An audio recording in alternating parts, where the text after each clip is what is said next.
The Adventure of Isaac Saddlesore and the Witches of Drenn, or The Dancing Ladies. Part 1. The Frail Gentleman.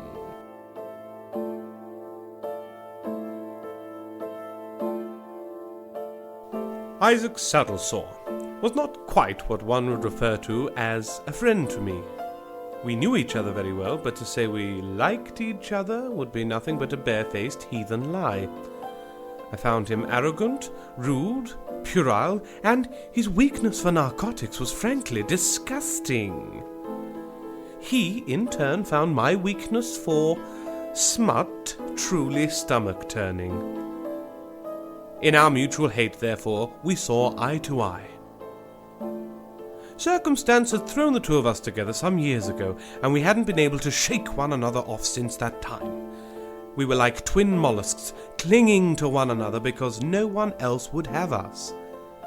On every occasion that we went our separate ways, it would be but a few weeks before we fell across each other's paths once more, one having nowhere else to turn, and the other triumphantly proffering the hand of support. It had become a game of one-upmanship. A tally of who needed help most often was kept, and they were the weaker man. I was losing, big style. I had been staying with my unhealthy acquaintance at 32 Double D, Threadneedle Street, for nearly 3 months, ever since my fiancée threw me out of my own home, having heard from some total snitch that I'd been frequenting a kitten house on Bumley Road. It is an unfortunate truth of my character that I harbour an almost lethal attraction for working women.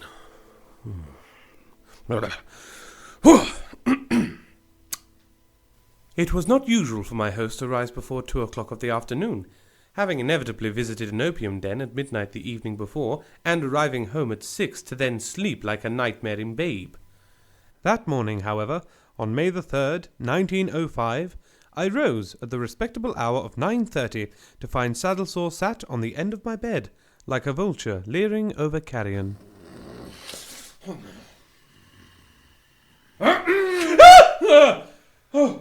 Good morning, Doctor. Sleep well, did you? Saddlesore! What in the name of Cerberus's whittle are you doing on my bedstead? He pushed out with his heels and did a backward somersault to land standing by my door. Your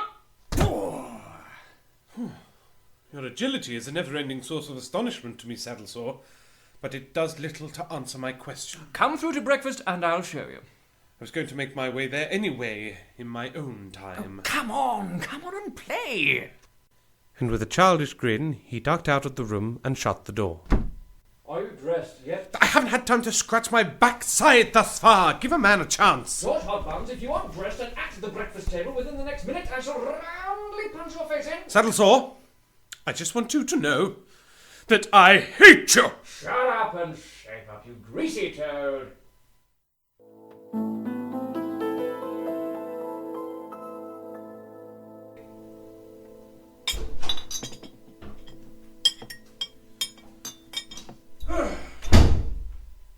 Right then, what's all this about Isaac? Hiya!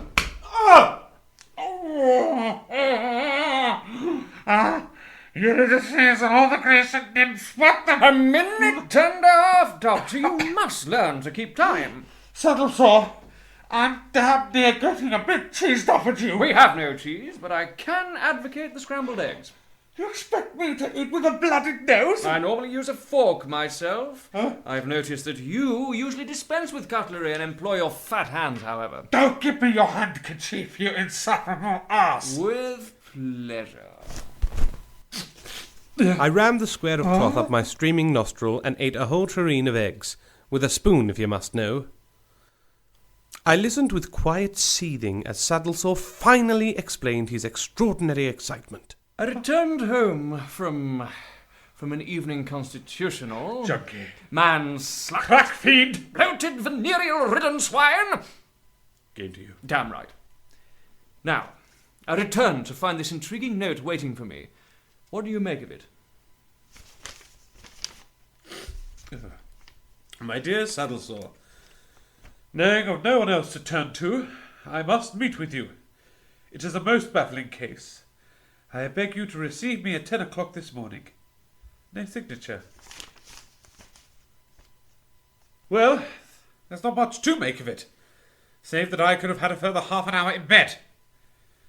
We should just have to wait and see what his fellow has to tell us. What makes you think that our mysterious writer is male? You mean it might be a woman?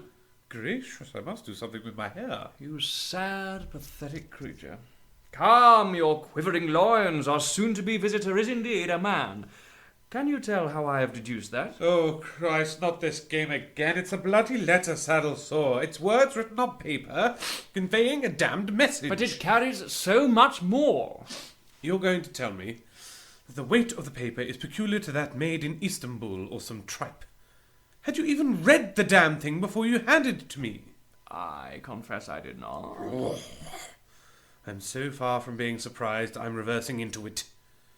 You're so infatuated with your own observational skills, you actually forgot that sometimes what one really needs to know is conveyed in simple terms. You really are astoundingly provincial, Hotbuns. What a bore you've become. And you've become a stone-hard tit. The paper is, in fact, produced on our own good shores, in a factory not far from Cambridge, by a firm that goes by the name of Bindle and Bindle.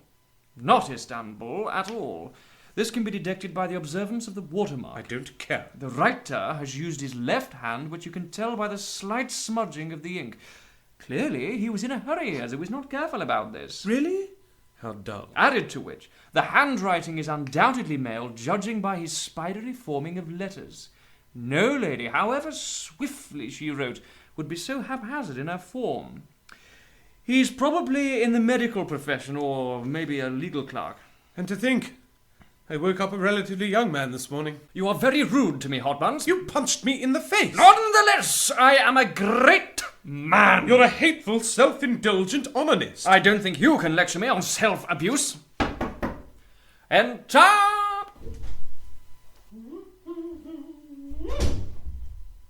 Good morning, Mr. Saddlesore. Don't turn. Good morning, Mrs. Flumsome. Mrs. Flumpsome, you are looking singularly unattractive this morning. What do you want? There's a gentleman downstairs to see you. Boom! What did I tell you? A man! Although he is a little early. Shall I show him up? Do so, but before you go, clear the breakfast things away. Due to the fearful mess Hotbuns here has made, I suggest you just gather the whole lot up in the tablecloth and burn it.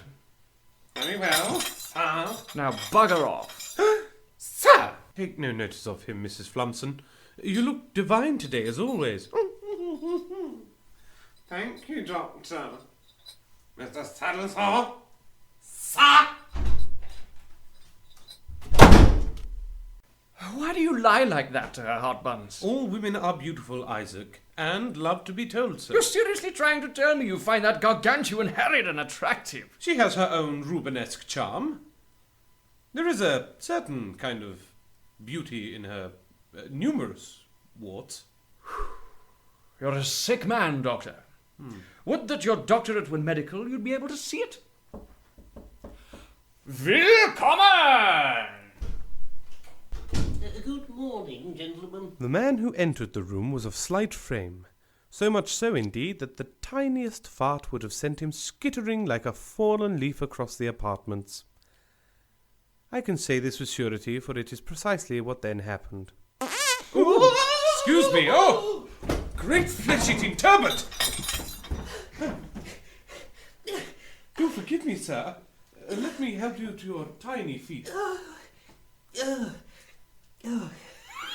It's quite all right, sir. Quite all right. It is entirely my fault.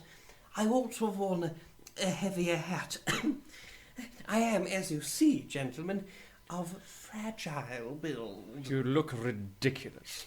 Indeed. As such, I rarely venture from my home without taking exhaustive precautions. Unfortunately, I was somewhat rushed this morning and neglected my usual level of care. Are you for real? Here's your hat, sir. It rolled under the table. Thank you. Oh, I may have sprained my wrist. I literally cannot believe how frail you are. Saddlesore! Ah, then you are the great detective Isaac Saddlesore. 10 out of 10, Tiny. Let me see your left hand. I beg your... Yoink! Oh! Just as I said. You see that, Hotbuns?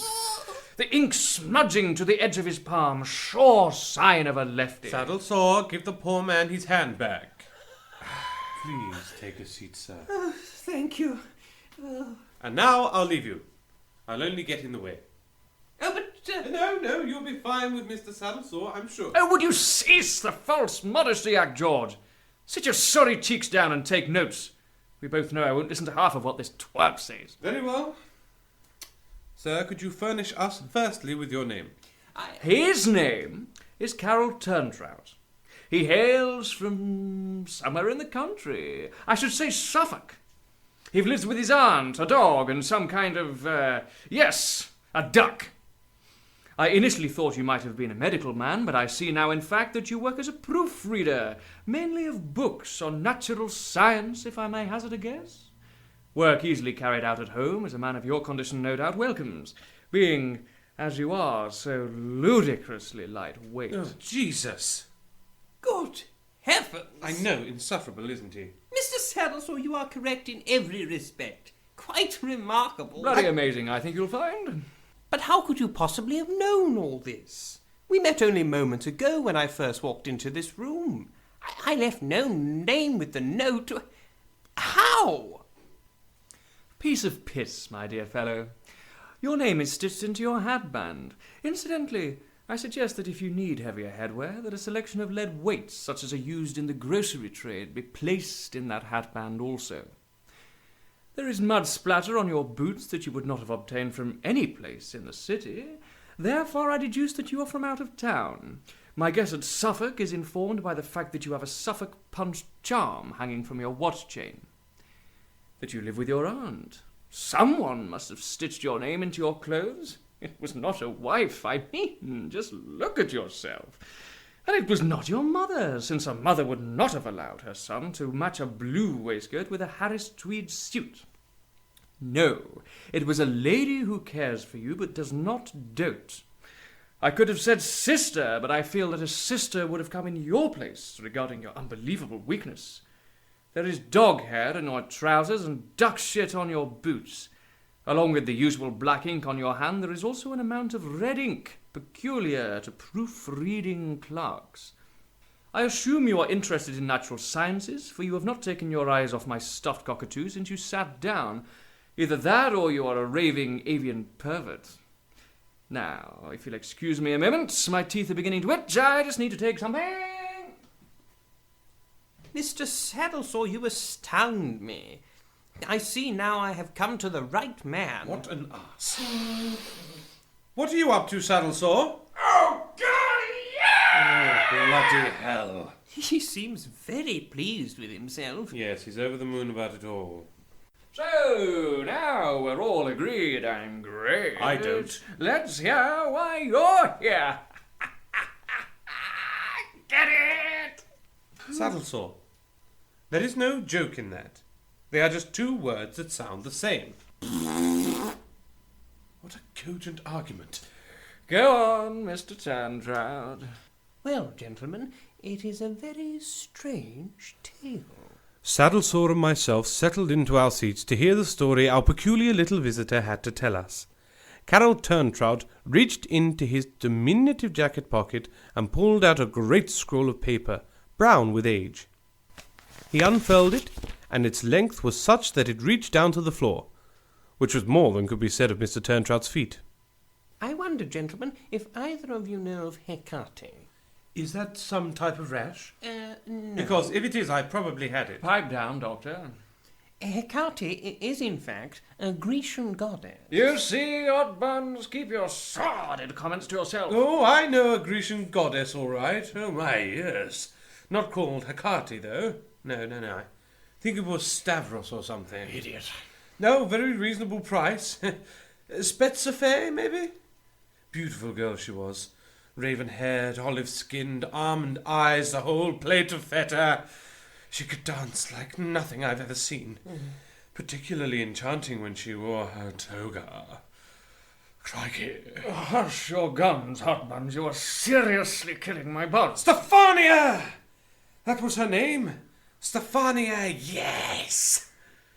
Certainly crack some crockery with her, if you catch my inference. I'm afraid I don't. I'm terribly sorry, Mr. Turntrout. I forgot you were here. Couldn't see you behind that parchment there. What were you saying, sir? I was explaining who Hecate was. This Greek mythology bunk had better have a bearing on some mystery, or I'm going to be properly peeved. My time isn't for wasting by titchy geeks. It is the bedrock of a most perturbing and distressing case, Mr. Saddlesore, sir, I assure you. Hecate was the goddess of necromancy and witchcraft, gentlemen.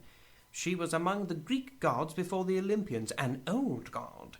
She was once regarded as the greatest of all the deities. However, as the Olympian group became the accepted religious basis in ancient Greece, Hecate was sidelined and became only worshipped in small cults. Stephania is worshipped in cults of one at a time, if you follow my meaning. I wouldn't want to follow it, even if it had a pound of opiate in its back pocket. These cults would appease this dark goddess by sacrificing a ewe sweetened with honey and burn it upon a pyre. Stephania... Oh no, that's icky. Fascinating as this history lesson may seem to some, and let me assure you I do not number among them, I fail to see where we're heading with this. I insist you come to the point before I come down. Now, sirs, this scroll I have with me denotes the peculiar history of Embuggerance Hall. As you correctly guessed, Mr. Saddlesore, I hail from Suffolk, more specifically from a village on the coast by the name of Drenn. Saddlesore suddenly waved at me impatiently. Taking my cue, I rose and collected what I knew he required. A map of the Suffolk coastline. And a dab of crack. Embuggerance Hall was built during the reign of Elizabeth I by a gravy merchant, Sir Oswin Thruppinchode. It remained the family home for many generations, that is, until the 1700s. I shall read the passage. In the year of our Lord, 1752, Sir Henry Thruppinchode of Embuggerance Hall, in the village known as Drenn, took as his wife a Maria Gildridge. They had unto them firstborn a daughter, whom they named Willow, in deference to the tree that was planted upon their marriage. After the babe was born, Sir Henry Thruppinchode did seem to grow ill. Presently it was clear to all that he would surely die, and so, having no male heir, he did make it so that his only child, the girl named Willow, should have all rights, lands, and wealth that should have gone to his son. Sir Henry Thruppinchode did pass away in July of the year 1752, leaving behind him his female heir and his widow Maria. Soon after his passing, Lady Maria did send away all members of the household that were of the male sex, making of Embuggerance Hall a kind of nunnery. But no Christian priory was it. The chapel was locked and allowed to fall into ill repair. It was soon talked of about the village of Drenn that Lady Maria was in all truth a witch, and that she had cast potions to kill her husband in order to take his wealth and family seat for her own and her family. These rumours, like a kindling fire, grew and spread, fueled by the strange happenings at Embuggerance Hall, for no woman that lived therein ever came out, and the lights were seen to be burning in all the windows throughout the nights. It was said that sacrifices were made to the witch god Hecate, that Lady Maria had initiated the women in her service by making them drink sheep's blood and honey. Finally, members of the village could stand it no longer, and made their way to protest and formally accuse the Lady Maria.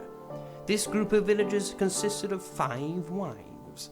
The 5 strode to the door of Embuggerance Hall and demanded to be allowed entry. These 5 were witnessed entering the hall, but were never seen again. 2 days after, in the grounds afore the hall, 5 statues of dancing ladies were to be seen. It is said that these are the same 5 wives that stood against the witchcraft of those that served Hecate, and their souls are trapped in stone forever. The villagers armed themselves with whatever came to hand and drove the coven out by force and fire. Lady Maria and her daughter did escape and were never heard of again. The Throppenshow line was declared ended, and so the hall and all effects were turned over to the nearest in kin, Lord Cornelius Gropefund. The Gropefunds have owned the estate and handled the money ever since, but no one has lived at Embuggerance Hall for many years. Only the dancing ladies, who stand watch at its gates to this day. A grim reminder to any that dare enter that wicked place, what may happen to those that cross the witches of Hecate. Pure fiction and intensely dull. But may I congratulate you on your reading voice, Mr. Turntrout? For crying out loud, Hotbuns! There, man! I had been struggling to find the whereabouts of Drenn on the map for the past few minutes. Saddlesore, in his usually infuriating manner, had planted his finger on the very D of the printed word without even looking at the cursed thing. Oh. Yes. I do apologise for your wasted journey, you tiny tit-imp, but I don't take on cold cases. To try and discover what happened to a bunch of 5 busybody harridans over a century ago would be a supreme waste of my vitally important hallucination time. I bid you good day, Mr. Turntrout. Try not to get trampled by a dachshund on your way home. I am not nearly through, sir. Sir Fergus, the latest in the line of Gropefunds, had recently moved himself and part of his staff to Embuggerance Hall to begin work on restoring the fire-gutted east wing. So? Last week, Sir Fergus Gropefund died, seemingly of a liver complaint. You seem doubtful. I am no doctor. Oh, well, that makes 2 of us. Yeah, but surely... No, I'm not a doctor of medicine, my man. Oh, I merely assumed... Never assume. As Saddlesore here would say if he weren't high, only ever take things on evidence. Indeed.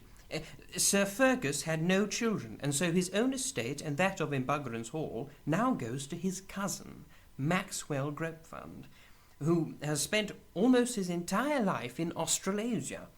He returned to these shores only yesterday. And? A statue of Sir Fergus appeared next to the 5 dancing ladies yesterday morning. What? I would be lying if I said that a chill didn't run down my spine. I'd be overly forthcoming if I said I pooped a little. These were strange tales indeed, and Saddlesore was thoroughly intrigued. You mean to tell me you think that some witch has taken up residence in Drenn and the whole story is repeating itself in some way? I have no explanation for the events, but it is curious, is it not? By my turnips, it surely is. You have pitched it well, Tiny Trout, if a little long-windedly. My old adversary stood with his back to us, glaring out of the window for a moment. When he turned to us once more, I saw a fire in his eyes that burned away any drug-induced fog. And where can we find Mr. Maxwell Gropefund, Mr. Turntrout? He checked into the Dorchester last night. Hotbuns, get your coat and money for a cab to Mayfair. The game is afoot. What's that in inches?